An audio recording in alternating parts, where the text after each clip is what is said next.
দর্শক আসসালামু আলাইকুম, আশা করি সকলে ভালো আছেন। আজকে খুব একটা চমৎকার প্রোডাক্ট নিয়ে আলোচনা করব। প্রোডাক্টটা হচ্ছে শিউলি স্যানিটারি ন্যাপকিন।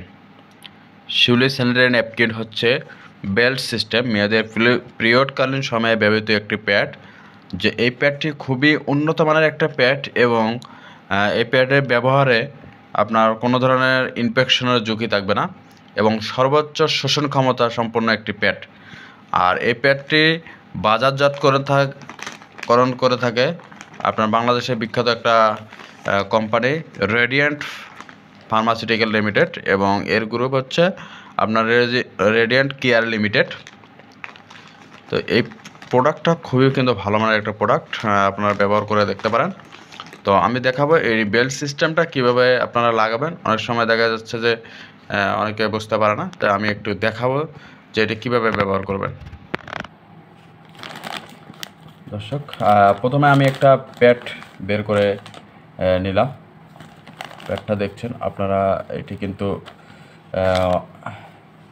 উইংস আছে, দেখছেন খুবই সুন্দর একটা প্যাড আপনারা দেখছেন। দর্শক দেখছেন একদিকে কিন্তু হোয়াইট সাদা কালার, আর একদিকে কিন্তু আপনার নীল কালার।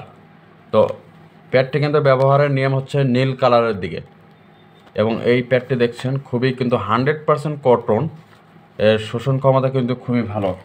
আর এই বেল্ট সিস্টেম, এখানে কিন্তু একটা বেল্ট থাকে প্যাকেটে, বেল্টটা বের করে নেবেন এবং এটা কীভাবে সেট করবেন সেটাও দেখাচ্ছি আমি। আপনারা দেখছেন দুই পাশে কিন্তু ক্লিপ দেওয়া থাকে। এই ক্লিপটা হচ্ছে আপনার এক পাশে এটা ঢুকে নেবেন, নেওয়ার পর কিন্তু গিট দিয়ে নেবেন যাতে করে খুলে যাওয়ার রিস্ক না থাকে। এই পাশে গিটটা দিয়ে দিলাম, দিয়ে আপনার ক্লিপটা টাইট করে দিবেন। আবার সেমভাবে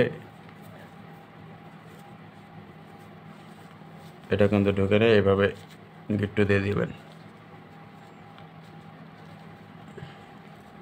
আর অবশ্যই প্যাডটি আপনারা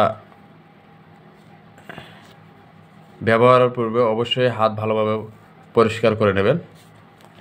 আপনারা কিন্তু প্যাডটি কিন্তু সেট করা হয়ে গেল। তো অবশ্যই এই প্যাডটি কিন্তু ব্যবহারে আরামদায়ক, আর এটি জীবাণুমুক্ত, ব্যবহার করে আরাম পাবেন। এবং ব্যবহারের পর অবশ্যই 6 ঘন্টার বেশি কিন্তু ব্যবহার করা উচিত না। ব্যবহারের পর অবশ্যই বাথরুমের প্যানে বা কমেডে ফেলবেন না, আপনারা নির্দিষ্ট স্থানে ডাস্টবিনে ফেলবেন। তো ধন্যবাদ। ভিডিওটি ভালো লাগলে বেশি বেশি শেয়ার করে দেবেন এবং চ্যানেলটিকে সাবস্ক্রাইব করে পাশে থাকবেন। ধন্যবাদ।